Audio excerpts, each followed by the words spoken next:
ना खुदा ही मिला ना विसाले सनम, ना खुदा ही मिला ना विसाले सनम, ना इधर के रहे ना उधर के रहे। हाय, दिस इज सी ए नीरज अग्रवाल और अपने अभी डिस्कशन करने वाले in detail opt out scheme को लेके अपने मन में जितने भी क्वेश्चंस आ रहे हैं, है ना, वो सारा का सारा question I try to address in this video. Still अगर कुछ बच जाता है लेट मी नो, अपनी उस पर एक सेपरेट डिस्कशन कर लेंगे। तो सबसे पहला कि ऑप्ट आउट स्कीम एक्चुअली में है क्या। तो भाई ये मैं आपको बता देता हूँ, उसमें कुछ नहीं है। इट जस्ट कि आपका जो एग्ज़ामिनेशन फ़ीस है मिड टर्म का वो बच जाएगा और कुछ भी नहीं है ना। कि अपने को एग्ज़ामिनेशन फ़ीस जो हमने भरी है, अगर हम एग्ज़ाम नहीं देते हैं तो नवंबर में कैरी फॉरवर्ड हो जाएगा। बस एक फ़ायदा स्कीम का वो ये कि अगर किसी का मिड टर्म में कोई एग्जामेशन एक्सपायर होने वाला था तो वो एग्जामेशन जो है उसका वो नवंबर टर्म में कैरी फॉरवर्ड हो जाएगा। इसके अलावा ऑप्ट आउट स्कीम का कुछ भी नहीं है ना। अब ये तो था कि ये ऑप्ट आउट स्कीम क्या है ना। दिस स्कीम इज एक्चुअली कि अपने अभी एग्ज़ाम नहीं देके नवंबर में दे सकते हैं। बट इसका मतलब ये नहीं हुआ कि अपने मई वाला टर्म नवंबर में दे रहे हैं। इसका मतलब अपने मई वाला टर्म को स्किप कर रहे हैं। लाइक नॉर्मली मतलब जैसा होता है कि अपने एक टर्म स्किप कर रहे हैं, ये वैसा है। ऐसा नहीं है कि आपका नवंबर में आप मई वाला टर्म दे रहे हैं, ऐसा एकदम भी नहीं है। दूसरा क्या है कि what is the risk of कोविड-19। तो कोविड-19 का देखो सबसे बड़ा रिस्क क्या है। आई एग्री कि मोर्टलिटी रेट बहुत लो है, तो उस रिस्पेक्ट में तो फ़र्क नहीं पड़ना चाहिए। बट प्रॉब्लम क्या है कि अपने लोग हो सकता है कि सिम्टम्स को साथ में कैरी कर ले, अपने को पता नहीं चले, और घर में पेरेंट्स हैं या फिर दादाजी दादी जी हैं या और कोई एल्डर है और उनको फ़र्क पड़ जाए।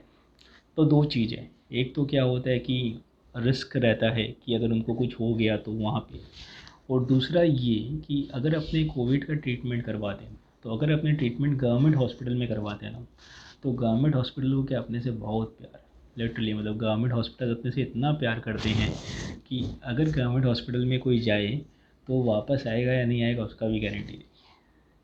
और प्राइवेट में अगर अपने जाते हैं तो on an average billing of private hospital is from 5 lakh to 10 lakh per patient. तो गलती से अगर ऐसा हुआ कि घर में 5 आदमी को एडमिट करना पड़ गया, है ना, तो 25 से 30 लाख दादाजी की जो ज़मीन है ना वो बिक जाएगी। सो एक बहुत बड़ा फाइनेंशियल रिस्क आ जाता है यहाँ पे कोविड-19 को लेके। अगर मेडिकल इंश्योरेंस है तो उसको लेके भी कोई क्लैरिटी नहीं है। कुछ कंपनी अलाउ कर रही है, कुछ 60% अलाउ कर रही है, तो काफ़ी झोल चल रहा है उसके अंदर। तो अपने को क्या करना चाहिए वो उस पर अपने लास्ट पे आते हैं। बट अभी क्या जब क्वेश्चंस क्या क्या आ रहे हैं, तो सबसे पहला नोटिफिकेशन क्या था वो हमने डिस्कस कर लिया कि दिस इज़ जस्ट कि आप मई वाला टर्म स्किप कर रहे हो। इट्स नॉट कि मई वाला नवंबर में दे रहे हो, मई वाला टर्म को आप स्किप करके नवंबर में दे रहे हो। आपका जो एग्जामिनेशन फ़ीस है बस वो आपका नवंबर में नहीं लगेगा। दूसरा क्या था कि अपने मन में ये क्वेश्चन आता है कि क्या मेरा अटैम्प्ट काउंट होगा। तो भाई ऐसा है कि कभी भी याद रखो कि अपने सीए का एग्ज़ाम नहीं देते हैं कोई टर्म में, या फिर अपने एग्ज़ाम फॉर्म फिल करते हैं और फिर नहीं दे पाते हैं फॉर व्हाट्सएवर रीजन, तो अपना अटैम्प्ट काउंट नहीं होता। अटैम्प्ट काउंट कब होता है? अटैम्प्ट काउंट तभी होता है जब अपने एग्ज़ाम में बैठते हैं और फेल हो जाते हैं। तो अगर अपने ये वाला टर्म नहीं देते हैं तो अटैम्प्ट काउंट होने का तो सवाल ही नहीं उठता। तो अटैम्प्ट को लेके कोई भी टेंशन मत लो। इसके बाद फिर क्वेश्चन ये आता है कि भाई अगर अपने अभी अगस्त में पास करते हैं एग्ज़ाम दे के फाउंडेशन का, तो अपना इंटर का एग्ज़ाम कब ड्यू करेगा। तो अपना जो इंटरमीडिएट का एग्ज़ाम है उसके लिए ऑफिशियल रूल क्या है कि 8 महीना का स्टडी पीरियड होना चाहिए। अभी जैसे कोई अगर नवंबर में एग्ज़ाम देता है तो उसके लिए लास्ट डेट क्या होता है, उसके लिए लास्ट डेट होता है 1 मार्च, क्योंकि 1 मार्च से अगर अपने काउंट करें तो नवंबर तक 8 महीना हो जाता है। तो सिमिलरली अगर मानो कि किसी को एग्ज़ाम देना है मई में, तो नॉर्मली उसके लिए जो लास्ट डेट होता है वो होता है 1 सितंबर। लेकिन अगर अपने अगस्त में एग्ज़ाम हो रहा है तो सितंबर एंड के पहले तो रिज़ल्ट आना ही नहीं है, तुम भूल जाओ। तो इस केस में व्हाट इंस्टीट्यूट वी डू कि इंस्टीट्यूट जो है अपने को 8 महीना की जगह वो जो पीरियड है, मतलब जो 1 सितंबर लास्ट डेट होता है इंटर का, उसको थोड़ा सा आगे पुश कर देगा। तो मे बी अपने अक्टूबर में रजिस्ट्रेशन करवा के अपने मई में एग्ज़ाम दे पाएंगे। अब बात ये होता है कि अगर अपने मई में एग्ज़ाम्स दे पाएंगे, मतलब अगर अपने अभी अगस्त में फाउंडेशन देते हैं और मई में एग्ज़ाम्स दे पाएंगे तो क्या अपना पढ़ाई होगा। अच्छा, इसके पहले कि जो नवंबर में एग्ज़ाम्स देंगे उनका जो इंटर है वो अगले नवंबर में ही रहेगा। नाउ द पॉइंट इज कि जो एग्ज़ाम्स अभी मई में देंगे उनका क्या अगस्त में जो भी एग्ज़ाम्स देंगे जो अगले मई में सोच रहे हैं इंटर देने का, क्या अपना पढ़ाई हो पाएगा इंटर का उस 6-7 महीने में? क्लियर आंसर, ऑनेस्टली बोल रहा हूँ, नहीं हो पाएगा। लेकिन देयर अ वे आउट। अगर तुम लोग सीरियस हो कि अगले मई में ही इंटर का एग्ज़ाम्स देना है, तो उसके लिए एक ही तरीका है, वो ये कि अगस्त में जैसे ही फाउंडेशन का एग्ज़ाम ख़त्म होता है वैसे ही इमीडिएटली 2-3 दिन के बाद ही full fledged, literally full fledged inter की पढ़ाई में लग जाना। अगर वैसा करते हो तो मई में दे पाओगे। रिजल्ट्स का वेट करोगे उसके बाद पढ़ाई शुरू करोगे तो फिर मई में इंटर देना पॉसिबल नहीं है। फिर वो अपना 6 महीना वो आगे पूछ हो जाएगा। फिर आता है कि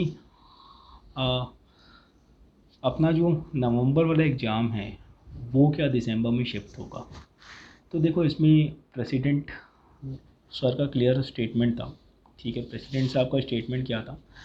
वो ये कि अगर अपने एग्ज़ाम्स, अगर आईसीएआई एग्ज़ाम्स अगस्त में करवाता है तब तो दिसंबर में एग्ज़ाम्स होंगे। अगर अभी अगस्त में एग्ज़ाम्स नहीं होते हैं, राइट, नहीं होने का भी प्रॉबिलिटी है क्या, वो अपने बाद में डिस्कस करते हैं। अगर नहीं होते हैं अभी तो दिसंबर में, तो नवंबर में एग्ज़ाम्स होंगे। अभी अगर अगस्त में होते हैं तो फिर जो नवंबर वाला टर्म है वो दिसंबर में होगा।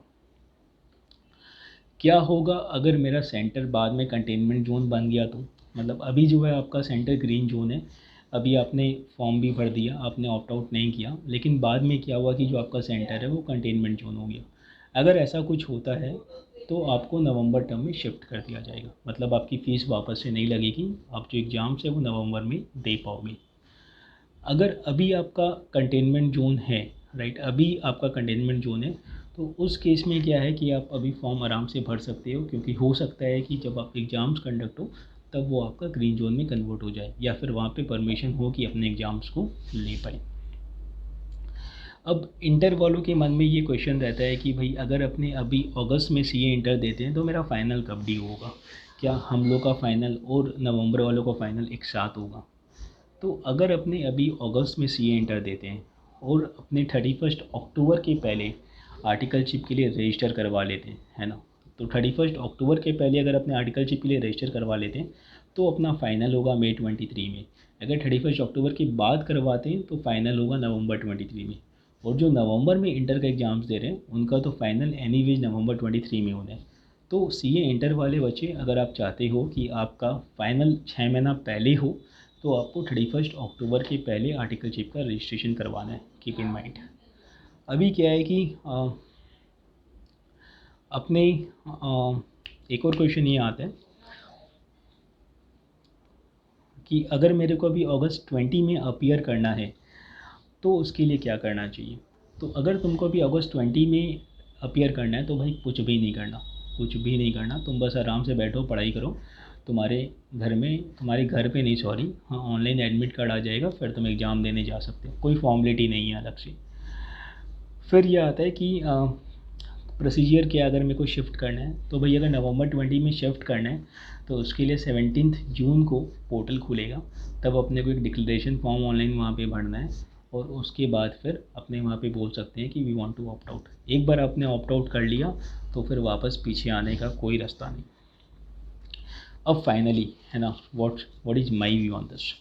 देखो, सबसे पहला ये कि अगर मैं फाउंडेशन के लिए बात करूँ तो फाउंडेशन के लिए क्या है कि, या किसी के लिए भी मैं बात करूँ, फाउंडेशन इंटर फाइनल, अगर ऐसा है कि अगर अपने अभी एग्ज़ाम्स नहीं देते हैं ऑगस्ट में तो क्या होगा, अपने 2 महीना पूरा वेस्ट करेंगे, अपने लेथार्जिक हो जाएंगे, है ना, मन नहीं करेगा कुछ करने का। तो फिर क्या होगा, नवंबर के लिए भी फ़्लो ख़राब होगा। तो अपने अगर एग्ज़ाम देते हैं तब तो कोई रिस्क नहीं है। तुम बोलोगे कि फ़ेल होने का रिस्क है, राइट, तो फेल होने का रिस्क तो देखो हर एग्ज़ाम में लगा रहेगा, उसको मत सोचो। और अपना बाई ह्यूमन क्या होता है ना, अपना अप्रोच इलास्टिक होता है। जितना अपने को टाइम मिले, अपने को लगता है और मिल जाए और मिल जाए और मिल जाए। तो भाई तुमने मई के लिए तो प्रिपेयर किया ही था, तो अभी तो अपने को 3 महीने एक्स्ट्रा मिला है, तो 1.5 महीना जम के पढ़ाई करो। आई एम वेरी श्योर कि तुम्हारा रिविज़न 1.5 महीने में अच्छे से हो जाएगा, इसमें कहीं कोई दो बात नहीं है। इंस्टीट्यूट जो है ना, थोड़ा सा कंफ्यूज आत्मा की तरह बिहेव कर रहे हैं। अभी मेरे को समझ में नहीं आता कि ऐसा तो है नहीं कि इंडस्ट्री वाले सी इंस्टीट्यूट के बाहर में बैठे हुए हैं कि भाई हमें सीए दे दो, है ना, प्लेसमेंट्स की दरकार है। तो इकनॉमी भी उतनी अच्छी नहीं है अभी। जनरल जो है कोविड-19 उसके भी केसेस बढ़ते जा रहे हैं। तो institute should have taken a bold decision कि भाई मेरे को जो टर्म है वो अभी नहीं करवाना, नवंबर में करवाना है। जैसे CFA नहीं किया, एक्चुअरीज नहीं किया, राइट। बट पता नहीं for some reason, I don't know what's holding the institute back, वो ये डिसीजन नहीं ले पा रहे। वो क्या है, बार बार थोड़ा सा आगे वैसा पुश करने का कोशिश कर रहे हैं। आपको क्या करना चाहिए? अभी तो ऑप्ट आउट नहीं करना चाहिए। ऑप्ट आउट करने से क्या होगा भाई? ऑप्ट आउट करने से तुम्हारा एग्जामिनेशन फ़ीस का रुपया बचेगा और तो कुछ नहीं होने, ठीक है। तो ऑप्ट आउट अभी मत करो, अगस्त के लिए प्रिपेयर करो। अगर ऐसा होता है कि तुम्हारा सेंटर जहाँ पे है वो कंटेनमेंट जोन है, या अपने को लगता है कि वो रिस्की एरिया है ना, या अपने को लगता है कि घर वाले अलाउ नहीं कर रहे हैं, अपने को कुछ भी गड़बड़ लगता है तो अपने एग्ज़ाम नहीं देंगे ना। मैक्सिमम तो अपने एग्ज़ाम फीस भी जाएगा। टर्म काउंट तो ऐसे भी नहीं हो रहा, ऐसे भी नहीं हो रहा, राइट, कहीं कुछ नहीं हो रहा, तो वी कैन फोकस, राइट। दूसरा क्या है कि अगर मान लो अपना सेंटर कंटेनमेंट जोन में पड़ गया तो अपने आप ऐसे ही नवंबर में एग्ज़ाम पूछ हो जाएगा। एंड फाइनली मेरे को स्ट्रांगली लगता है कि इंस्टीट्यूट अभी पुश किया है, जुलाई में क्या होगा कि दे विल रीअसेस, उनको दिखाई देगा कि केसेस जो हैं वो काफ़ी बढ़ रहे हैं, और finally they have to take this call कि भाई अभी एग्ज़ाम्स नहीं होगा, अभी नवंबर में हो, क्योंकि ऐसे भी बहुत सारा कॉम्प्लेक्सिटी है। तो देयर हाई चांस कि इंस्टीट्यूट बोले कि एग्ज़ाम्स अभी नहीं हो रहा है, नवंबर में हो रहा है, but still we can assume कि ऐसा होगा। तो अपने को एकदम जम के पढ़ाई करना चाहिए और अपने को टारगेट करना है कि अपने अभी निकाल ले, ये नहीं सोचे कि इसके बाद वाला क्या होगा, राइट। क्योंकि अगर अपने आगे की चीज़ों को अभी सोचेंगे तो कहीं ना कहीं उसमें अगस्त हम तो जाएगा ही, अपने नवंबर के लिए भी वीक हो जाएंगे। तो टू कंक्लूड यही है कि मंजिल मिले ना मिले ये तो मुकद्दर की बात है, मंजिल मिले ना मिले ये तो मुकद्दर की बात है, लेकिन हम कोशिश भी ना करें ये तो गलत बात है। Thank you.